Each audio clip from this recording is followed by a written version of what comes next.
मेरा नाम डॉक्टर राजश्री दास है और मैं पीसीआई इंडिया संस्था से हूँ और स्वास्थ्य और पोषण इस कार्यक्रम में मैं उसको ओवरसी करती हूँ। आप एक कार्यक्रम के उद्देश्य से आज रायपुर आई हुई हैं, तो इस कार्यक्रम का मुख्य उद्देश्य क्या है?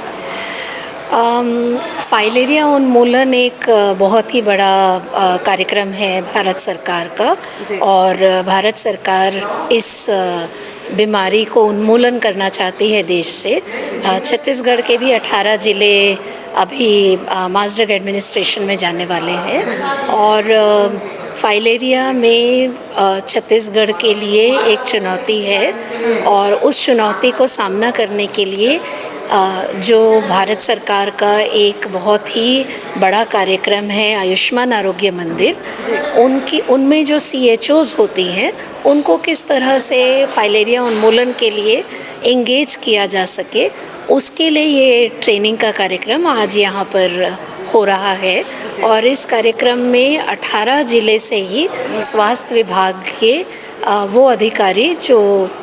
फाइलेरिया या वेक्टर बॉर्न डिजीज़ देखते हैं वो यहाँ पर आज आए हुए हैं। जी, अभी आपने मास ड्रग एडमिनिस्ट्रेशन की बात की, MDA की बात की है, तो कार्यक्रम का वास्तविक कवरेज कितना रहा है और कितना इस पर काम चल रहा है?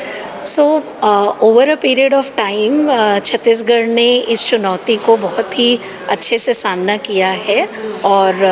हर मास ड्रग एडमिनिस्ट्रेशन में कुछ ना कुछ इम्प्रूवमेंट दिख रहा है, लेकिन अभी चूँकि कार्यक्रम में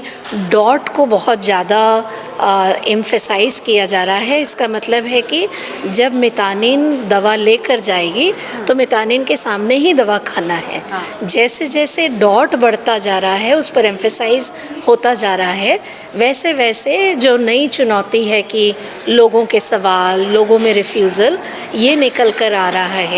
और वो एक अभी चुनौती है जिसका सामना करने के लिए छत्तीसगढ़ राज्य बिल्कुल कड़े कदम और रणनीति के साथ में आगे आ रहा है। जी, अभी आपने मितानिन के द्वारा वितरण की बात कर रहे हैं, तो MDA के दौरान दवा वितरण में सबसे बड़ी चुनौती क्या आती है? पहले तो मैं ये बताना चाहती हूँ कि इसमें दवा वितरित नहीं होती है, इसमें दवा खिलाई जाती है। मितानिन की ये जिम्मेदारी है और उनको बार बार ये ट्रेनिंग दी जा रही है और उनसे कमिटमेंट लिया जा रहा है कि वो जब जाएं गाँव में और घरों में तो वो दवा लोगों को खिलवाएं और वो भी पूरी कोशिश कर रही है। और चूँकि 2027 तक फाइलेरिया उन्मूलन की टारगेट रखा हुआ है, तो अब बहुत ज़रूरी है कि सभी स्वास्थ्य के सभी जो फील्ड लेवल कैडर हैं वो इसमें सम्मिलित होकर के काम करें और CHO एक बहुत अच्छी ऑफिसर है जो इस कार्यक्रम में अपना सहभागिता दे सकती है। साथ में मैं ये भी बताना चाहती हूँ कि ये स्वास्थ्य ही नहीं,